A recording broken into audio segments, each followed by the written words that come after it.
இன்னைக்கு நான் ஒரு வேற மாரி கதை சொல்லப் போறேன். கதைக்கு டைட்டில் என்ன தெரியுமா? கார்சன். ஏன் கார்சன்? எதுக்கு கார்சன்னு உங்களுக்கு மைண்ட்ல ஓடிட்டே இருக்கும்னு நெனைக்கிறேன். ஏன்னா, ஒரு 4 நாளைக்கு முன்னாடி நாங்க ஃப்ரெண்ட்ஸ் எல்லாம் வந்துட்டு ரூம்ல உட்கார்ந்திருந்தோம். படம் பார்க்கலாமா? யுமிங்கல் போடலாமா? அது பண்ணலாமா? இது பண்ணலாமான்னு யோசிச்சுட்டே இருந்தோம். அப்பதான் என் ஃப்ரெண்ட் லோகேஷ் வந்துட்டு ஒரு செம்ம ஐடியா குடுத்தான். "நம்ம ஏன் பீச்சுக்கு போக்கூடாது?" அப்படின்னான். சரி ஓகேடா, உடனே கார் புக் பண்ணு, கிளம்பலாம் அப்படின்ட்டு போயிட்டு பீச்லாம் ஃபோட்டோ எடுத்துட்டு இருந்தோம். ஃபோட்டோ எடுத்து முடிச்ச உடனே வந்துட்டு நாங்க போன டைமிங் வந்துட்டு எப்படின்னா, ஒரு 9 மணிக்கு கெளம்புனோம். அங்க போய் ரீச் ஆகுறதுக்கு 10 மணி ஆயிடுச்சு. ஒரு 1 1/2 ஹவர்ஸ் இருந்தோம். அப்புறம் போலீஸ் வந்து தொரத்திட்டாங்க. தொரத்திட்டாங்கன்னா, டீசென்ட்டா சொல்லி அனுப்பிச்சு விட்டாரு. அதுக்கப்புறம் என்னாச்சு, நாங்க அங்க பீச்ல உட்காந்துட்டு இருந்தோம். ஐஸ்கிரீம் சாப்பிட்டோம். எல்லாம் முடிச்சுட்டு, "சரிடா கிளம்பலாம்.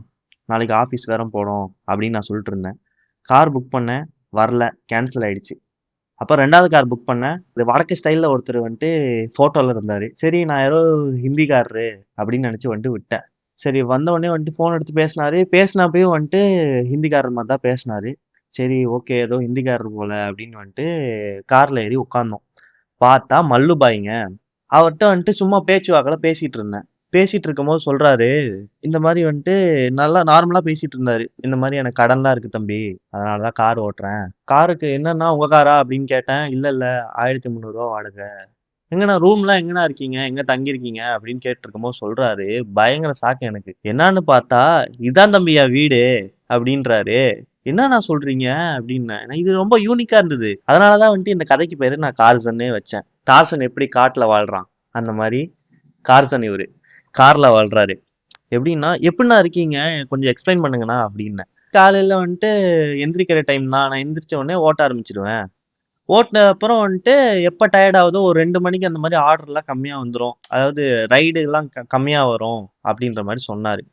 ஓகே. அதுக்கப்புறம் வந்துட்டு ஏதாவது ஒரு லொகேஷன்ல போயிட்டு நான் தூங்கிடுவேன். கார நிப்பாட்டிட்டு ஏசிய போட்டு தூங்கிடுவேன். நிம்மதியா தூக்கம் வரும் தம்பி அப்டின்னாரு. சரி அப்ப குளிக்கிறது, சாப்பிடுறது அதெல்லாம் அப்டின்னா, நமக்கு இருக்கு ஏர்போர்ட் இருக்கு. நெறைய பப்ளிக் டாய்லெட்ஸ்லாம் இருக்கு. அதெல்லாம் எனக்கு பிரச்சனை கிடையாது. சாப்பிடுறதெல்லாம் அதெல்லாம் எந்த ஹோட்டல்ல வேணா சாப்பிடுவேன் தம்பி. அதெல்லாம் எனக்கு எந்த பிரச்சனையும் கிடையாது.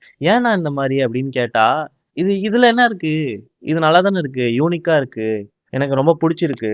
நீ வந்துட்டு இதே வாழ்க்கைய நீ எக்ஸ்ப்ளோர் பண்ணணும். இந்த மாரி எக்ஸ்பீரியன்ஸ் பண்ணணும்னு நெனச்சன்னா, நீ கண்டிப்பா பண்ணலாம். இது ஒரு மாரி யூனிக்கா இருக்கும். அப்டின்ற மாரி சொன்னாருங்க. இது கேட்ட உடனே எனக்கு வந்துட்டு அந்த வாழ்க்கைய வந்துட்டு வாழணும்னு தோணுச்சு. நல்ல வாழ்க்கைல்ல. இந்த மாரி யூனிக்கான வாழ்க்கையெல்லாம் வந்துட்டு நீங்க லைஃப்ல கேள்விப்பட்டுருக்கீங்களா? இந்த மாரி கேள்விப்பட்டுருக்கீங்களா? எனக்கு வந்துட்டு ஷேர் பண்ணுங்க. நான் வந்துட்டு என் பாட்காஸ்ட்ல வந்துட்டு நான் சொல்றேன். சரி, அப்புறம் பாய்.